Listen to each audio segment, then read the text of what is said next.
भाइयों, इस्लाम में पाकीज़ा मोहब्बत सिर्फ और सिर्फ मियां बीवी का रिलेशनशिप है,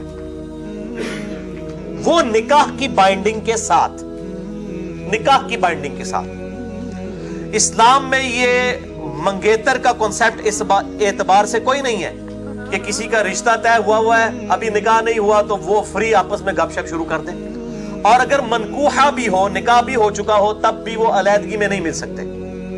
और लोग मुझे अक्सर ईमेल्स कर रहे होते हैं, जी क्यों नहीं मिल सकते जी, मियाँ बीवी हैं। मेरे भाइयों, ये मियाँ बीवी हैं, अलैदगी में कोई काम डाल बैठे हैं, कल को मंगेतरों की भी मंगनियां टूट जाती हैं और कल को वो मर्द उसी औरत के ऊपर इल्जाम लगा दे कि जी इसके साथ जो मामला हुआ है मेरा कोई लेना देना नहीं है। तो इसलिए बिल्कुल हराम है कतन कि अगर निकाह भी हुआ है वो पब्लिकली जरूर मिल सकते हैं किसी कंबाइंड गैदरिंग में, अलग से ऐसे मियां बीवी भी अलग नहीं हो सकते।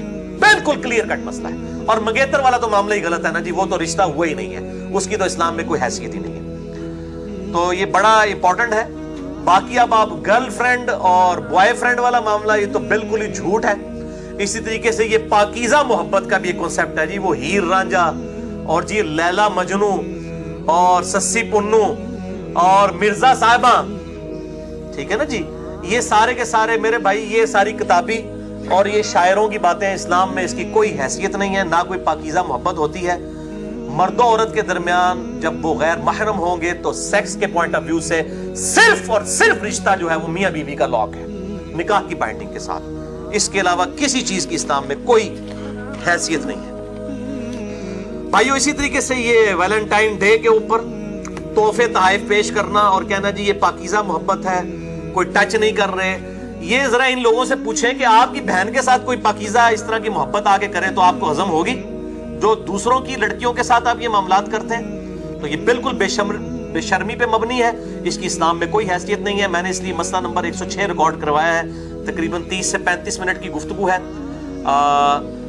कॉलेजेस और यूनिवर्सिटीज के लड़के और लड़कियों की डेट्स पे मुलाकातें, और ये इसी एतबार से ये सारे इश्यूज मैंने उसमें रिजॉल्व किए हैं। और मैं अपना एक गोल्डन कोट वहां पर भी बोला था, आज मैं फिर रिपीट करता हूं कि मेरे भाइयों, as far as बेहयाई is concerned in this modern era, इस मॉडर्न दौर में जहां तक बेहयाई का ताल्लुक है, ये इतना बड़ा फितना है कि इस फितने का लाखवां हिस्सा भी सहाबा किराम या अहले बैत अलैहिम रिदवान व अलैहिमुस्सलाम को नहीं गुजरना पड़ा। उन पे और आजमाइश आई किताल की शक्ल में, लेकिन क्या सहाबा निकलते थे तो बाहर बेपर्दा औरतें नजर आती थी?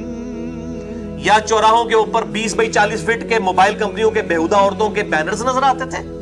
या उस जमाने में व्हाट्सएप और यूट्यूब और ये स्काइप के जरिए, मैं इनकी पॉजिटिव चीजें जो है उनका मैं शिद्दत से हामी हूं, मैं नेगेटिव चीजों की बात कर रहा हूं, ये मामलात से इनसे तो उनको गुजरना ही नहीं पड़ा। ये आजमाइश तो उनके ऊपर आई नहीं है, उन पे दूसरी आजमाइशें आई किताल की शक्ल में। लेकिन जिस तरीके से उम्मत को इस वक्त आजमाया गया इस बड़ी आजमाइश से, ये बहुत क्रिटिकल इशू है, बहुत ही ज्यादा। और नौजवान नस्ल का इस एतबार से बेड़ा गर्क हो चुका है।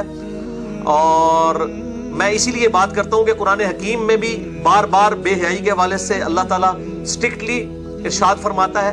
और आप अपने माशरे में भी देख लें, जब भी हम कभी गुनाह की बात करते हैं, गुनाह का तसव्वुर लेके आते हैं, पहली चीज दिमाग में क्या आती है? बेहयाई, सेक्स।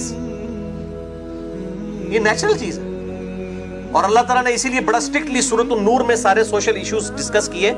और ये आयत मैं यहां पे रिपीट करूंगा, औज़ु बिल्लाहि मिनश शैतानिर रजीम, बिस्मिल्लाहिर रहमानिर रहीम। सूरत नूर की आयत नंबर है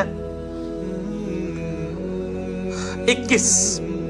या अय्युहल्लज़ीना आमनू, ए ईमान वालो, ला तत्तबिउ खुतुवातिश शैतान, शैतान के रास्तों की पैरवी मत करो। तो पंजाबी जैसे कहते हैं, थींदे थींदे थी जाता है बंदा। जी हम तो सिर्फ मैसेजेस करते हैं, पाकीज़ा मोहब्बत है। हम तो सिर्फ एक दूसरे को देख लेते हैं, पाकीज़ा मोहब्बत है, कभी टच नहीं किया। मुझे आते हैं फोन लोगों के, वो कहते हैं पाकीज़ा मोहब्बत, तो मैं तो फिर चढ़ाई कर देता हूं कि पाकीज़ा मोहब्बत कौन सी इस्लाम में एग्जिस्ट करती है? ये खुतुवातिश शैतान है, ये बैनर्स, ये वीडियोस, ये सारी चीजें। मत पैरवी करो इन शैतान के रास्तों की। वमन यत्तबि खुतुवातिश शैतान, और जो कोई पैरवी करेगा शैतान के रास्तों की, फइन्नहु यअमुरु बिल फहशा, तो बेशक शैतान तो बेहयाई का ही हुक्म देगा, वल मुनकर, और हर बुरे काम का। देखें अल्लाह ताला ने हर बुरे काम में क्या बेहयाई नहीं आती? दुनिया का हर गुनाह برا کام ہے اور بے حیائی بھی اس میں سے ایک ہے، لیکن اللہ نے اسے ڈومینیٹ کر کے پہلے نمبر پہ ذکر کیا کہ بے حیائی کا شیطان حکم دیتا ہے اور برے کاموں کا۔ اس سے آپ کو سینسٹیوٹی کا اندازہ ہو گیا۔ وَلَوْلَا فَضْلُ اللَّهِ عَلَيْكُمْ، اور اگر اللہ کا تم پر فضل نہ ہوتا، وَرَحْمَتُهُ، اور اس کی رحمت شامل حال نہ ہوتی، مَا زَكَا بِنْكُمْ مِنْ أَحَدٍ أَبَدًا، تم میں سے کوئی ایک بھی ایسا نہ ہوتا کہ وہ کبھی پاک ہو سکتا، سب کے سب ہی پلید رہتے۔ یعنی تمہاری کوشش ضرور ہے لیکن اللہ کی رحمت بھی شامل حال ہے، یہ دونوں چیزیں پیرلل میں ہے، تو تب اللہ تعالیٰ تمہیں گناہوں سے محفوظ رکھتا ہے، بے حیائی سے بچاتا ہے۔ وَلَٰكِنَّ اللَّهَ يُزَكِّي مَن يَشَاءُ، بلکہ اللہ تعالیٰ تو پاک کر دیتا ہے جو پاک ہونا چاہے اس کو۔ ایک یہ ترجمہ بنے گا، اور دوسرا یہ کہ اللہ تعالیٰ پاک فرما دیتا ہے جس کو چاہتا ہے۔ ٹھیک ہے جی۔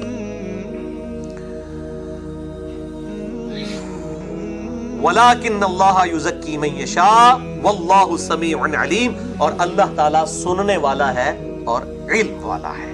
الحمدللہ۔ تو یہ میرے بھائیوں سورۃ النور کی وہ آیت بڑی کریٹیکل۔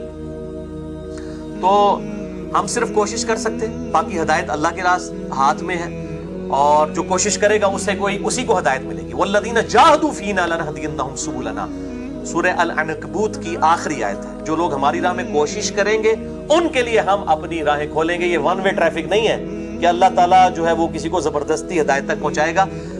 ہدایت جو ہے وہ اس کائنات کی سب سے ایلیٹ چیز ہے، یہ آپ کو فٹ پاتھ پہ چوراہے پہ مفت پڑی ہوئی نہیں ملے گی، کوشش کے بعد ملے گی۔ کنو کڑ لو یہ گل، جو کوشش کرے گا اسی کے لیے اللہ تعالیٰ اپنی راہیں کھولے گا۔ صرف دعا کروانے سے اور صرف تمنا کرنے سے یہ نہیں، کبھی تمنا کرنے سے کسی کا پیٹ نہیں بھرا، کوشش کر کے کوئی چیز منہ میں ڈالیں گے پھر ہی پیٹ بھرتا ہے۔ تو باقی ہم کوشش کریں گے کہ لوگ پردے کی طرف آئیں، ادروائز زبردستی گھوٹ کے تو کسی کو ہم گھول کے حق نہیں پلا سکتے۔ اور دل بے ایمان تے اجتا ٹیر، پنجابی میں محاورہ بولا جاتا ہے کہ جس کا دل بے ایمانی پہ اترا ہو تو اس کے لیے حجتیں جو ہیں وہ ڈھیر ہیں، اس کے لیے پھر دلائل لیم ایکسکیوزز بے شمار ہیں۔ آپ 1000 دلائل بھی پیش کریں نا، وہ بات ماننے کے لیے کبھی بھی تیار نہیں ہوگا۔ جس کا دل بے ایمانی پہ اترا ہوا ہے، جو بات ماننے والا ہے، اس کو آپ ایک دفعہ کوئی قرآن کی آیت یا حدیث بتا دیں گے نا، وہ کہے گا جی اچھا جی منو نہیں سی پتا، میں انشاءاللہ تعالی سمعنا وطعنا، سنا اور اطاعت اختیار کی۔ تو یہ معاملہ بڑا کریٹیکل ہے، اللہ تعالیٰ کی طرف متوجہ ہوں گے، پھر اللہ تعالیٰ آپ کی بازو پکڑے گا اور انشاءاللہ ہدایت تک پہنچا دے گا انشاءاللہ تعالیٰ۔